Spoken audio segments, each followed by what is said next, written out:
For him to say that. I haven't got all night. Chop, chop, Frankie. Off you go. Chop, chop indeed. Boxing is a business. Deontay Wilder, how old is he now? 38. He's no longer getting in his own way. Shake hands with Eddie Hearn. Let's get this bag. Let's fight. Forget about what happened in 2019 with John Skipper at the Zone. Whatever was said between Wilder and Eddie and Shelley Finkel. Forget that now. We're grown men. And I believe the relationship will extend further than this one fight. I actually believe that. That's if Wilder can win, though. Whatever the fan base, the Wilder fan base think, it's irrelevant. There's no disrespect to them, but you're irrelevant. Without Deontay Wilder, there is no product. Without the boxers, there is no product. There's nothing to discuss. And I know some people, they get uncomfortable and they're going to say stick to boxing. And for the most part, that's what I do. But what did Eddie Hearn say that would make him the devil incarnate, slave master to Wilder? How did Anthony Joshua become the house wagon? What is it he did? I think about it like today, and I'm still baffled. Genuinely 100% baffled. I don't get it. I don't get it. It's crazy. And I just feel sorry for the fighters that's under their stable, you know what I mean? Because that is his true mindset, to be a slave master. And like I've said it before, that's another thing I've told him during the Joshua the negotiation stuff. I said them slave masters. And, you know, and I guarantee you that family was slave masters at one point in time. I guarantee you it. So either Deontay is a sellout or a slave, because he's chose to sign with the same slave masters he was slagging off in that clip. The Saudis are paying the type of money that can get past the color barrier, the promotional and network barrier. It can get past all of that. And that's what we're seeing. Wilder was saying that Turkey doing a great job at taking down all the barriers from making fights. And it must be liberating for boxers to see that they're in that kind of environment. It must be very liberating. And this is just the start. I'm glad he's getting his money, and I'm glad he's getting his opportunity. He's earned it.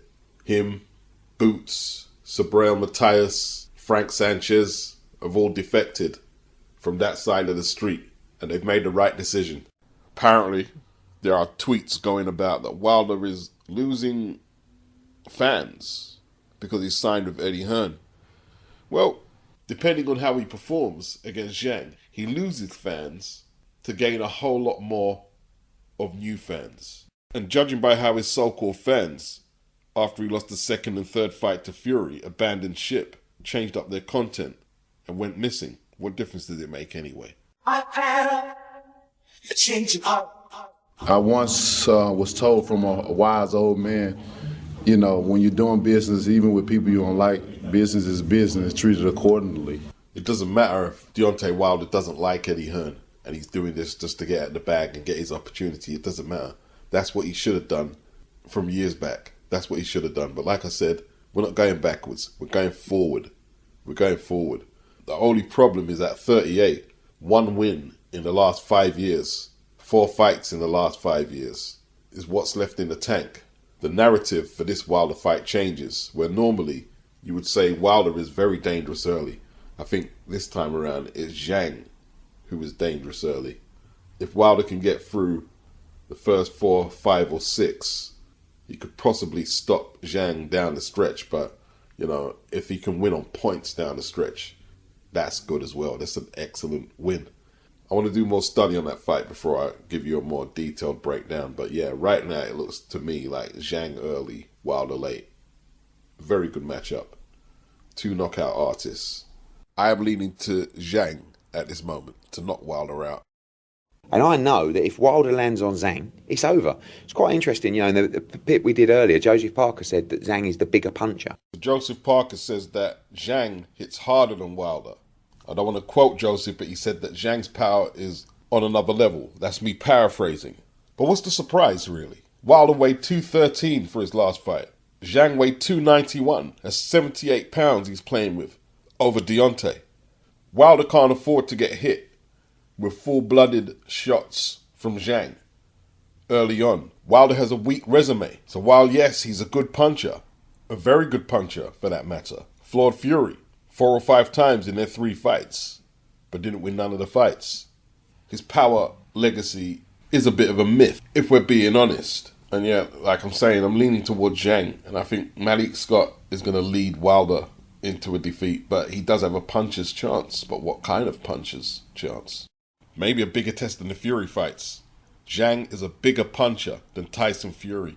There's an argument Fury can perhaps put combinations together better, at least the Tyson of a few years ago, and maybe double up the jab and punch while moving better. But in terms of landing power punches, setting them up and impact, is Zhang all day. This is on another level to Luis Ortiz. I definitely see Wilder hitting the canvas in this fight. But whether Zhang can keep him there is another question. He couldn't keep Parker there. Let's keep it real. Jared Anderson is not a bona fide top 10 heavyweight. He's ranked in the ESPN top 10 heavyweight list because he's a top rank fighter. Nothing more than that. It's political. It's biased. And they've got him at number 8. Wilder's at number 7. If Wilder crashes against Zhang, I don't want to say it's game over, but that's one win in his last 5. And then you have to ask yourself, what is the state of American heavyweight boxing right now? Is it just transition? They're just waiting for new blood to come through?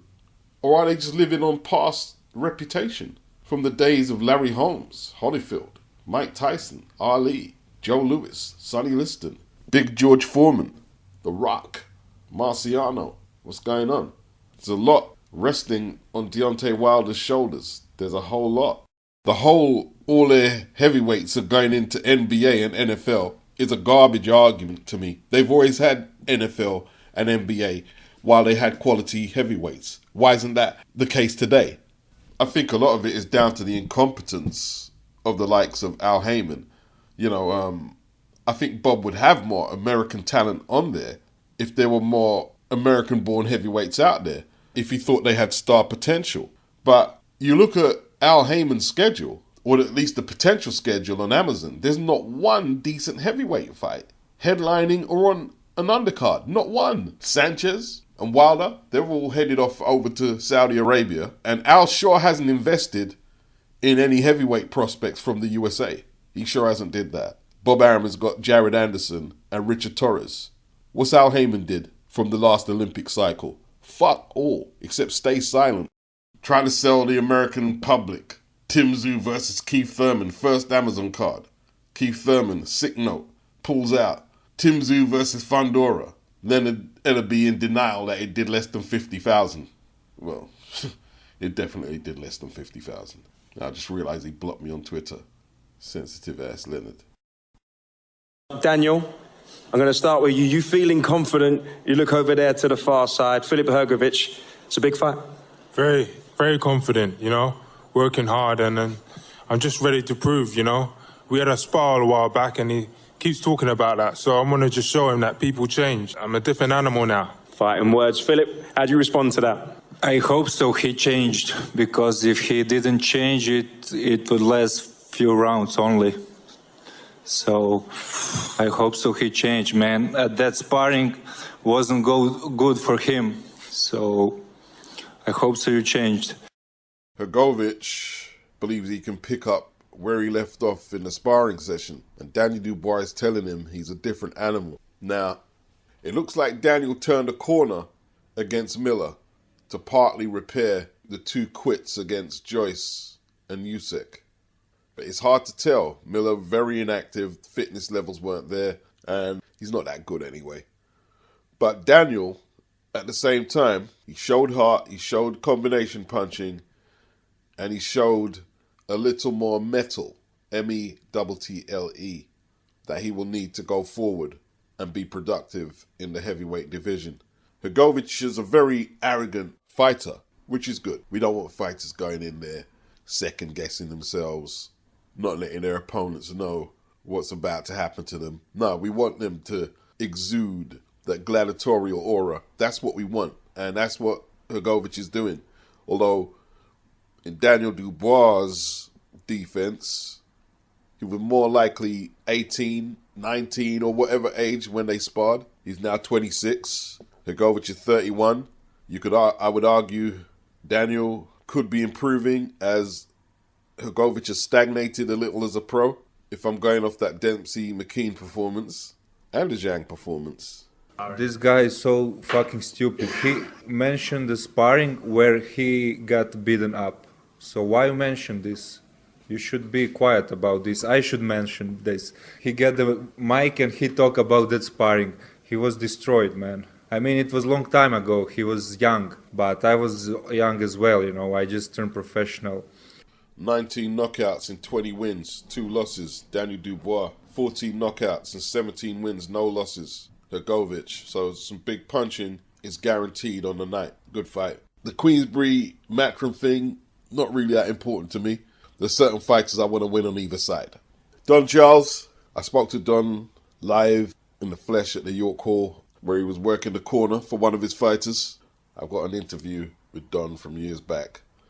If you come by this, Don, when you get in the press conferences, make sure you put it out there that Hrgovic is a repeat offender of rabbit punches. Keep putting it out there so the referee knows, the viewer knows, the pundits and the commentators know, so that way the spotlight will be on him to cut that out, and that will take one of his biggest weapons away from what I've seen in his last few fights.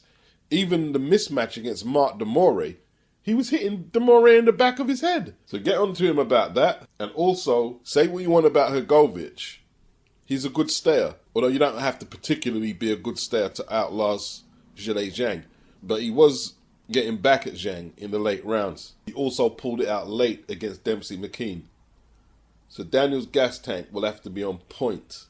Nitpicking aside, Craig Richards should have been fighting Anthony Yarde on this card really, but it looks like Tunde and Yarde were not happy with the money or the purse presented for the opportunity. So instead we've got Craig Richards versus Willie Hutchinson. Can't see nothing past Craig Richards having his usual slow start, then the spider limbs start working and he stops Willie between 8 and 10. At the same time, it's backs against the wall time for Willie. He knows he has to perform here. He knows he has to perform. Or Frank will no longer have him as a priority at Queensbury. He's already lost to Lennox Clark, who wrecked him and took his unbeaten record at 168. So he'll be looking to impress Frank, stay in Frank's good graces. Because right now, there's a lot of people who want to be in Willie's position, fighting on a Saudi card, getting a purse, whatever purse he's getting. There's a lot of people who want to be there. So, yeah, sink or swim. Sink or swim. Not in terms of that it's all over if you lose. But it's a long way back right now. I'll tell you what, yeah. Amo Williams, 16-0, 11 inside the distance, 27 years of age, from Houston, Texas, is a good fighter. At first, people thought he was just a puncher, but he looks like his ring IQ is developing, and he's filling out very powerfully, very powerfully. HAMZAH SHEERAZ, 19-0, 15 inside the distance, only 24 years of age, 6'3". How is he making 160? How did he make 154? He looked devastating against Liam Williams, but Williams has been looking a little chinny in recent times. And anyone predicting anything less than a stoppage win from HAMZAH probably didn't take the time to break that fight down. But at the same time, this is a great matchup. Great matchup. At 160. I don't want to pick a winner. At least not yet. The diminutive Nick Bull, 5'2", 19 wins, 11 inside the distance, 1 draw, 27 years of age, from Liverpool. Diminutive but very explosive and a very good fighter for that matter. He'll be taking on the WBA featherweight champion Ray Ford, 15-0, 1 draw, 8 inside the distance, from New Jersey. Well, how good is Ray? Well, he was the underdog against Otabek Kolmatov for that vacant title in March of this year. And he showed up with a career best performance and stopped Kolmatov in the 12th round. I'm picking Ray to win this, and it's not an easy pick. But if Nick Bull thinks that Ray is going to do what a lot of American boxers have been doing recently, and that's just peck out a points win, no. Ray's going to be looking to put Nick on the back foot and punch the crap out of him. I believe Ray boxes Nick on the back foot, gets the better of that. And although it would be against Ray's physical advantages to stay in the pocket with Nick, I believe he's going to attempt to dominate Nick there as well. If he does that, Nick loses. And that's what I'm basing my pick on. I think Ray is becoming a complete fighter. And Nick Bull is a very good fighter. But looking at that Kolmatov performance, I have to pick Ray. I have to pick Ray. This could have been a unification, WBC versus WBA, but Nick gave away too much early rounds against Ray Vargas. I know a lot of people are going to scream robbery, but he gave away too much early rounds. If Nick is 5 rounds down by the halfway stage, I don't think Ray Ford lets him back in like Vargas did. How does Dimitry Bivol keep Artur Beterbiev off him? But then again, how does Beterbiev cope with the boxing skills and fluidity of Dimitry Bivol? Now, first, I was of the opinion because, like, the man's dealing with 20 wins, no losses, no draws, all knockouts.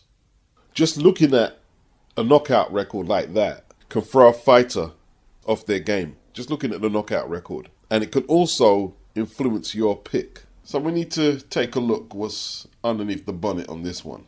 He's 6 years younger, 33. Beterbiev 39. He doesn't get injured as much. There's probably not the wear and tear on the Bivol anatomy as there is on the Artur Beterbiev anatomy.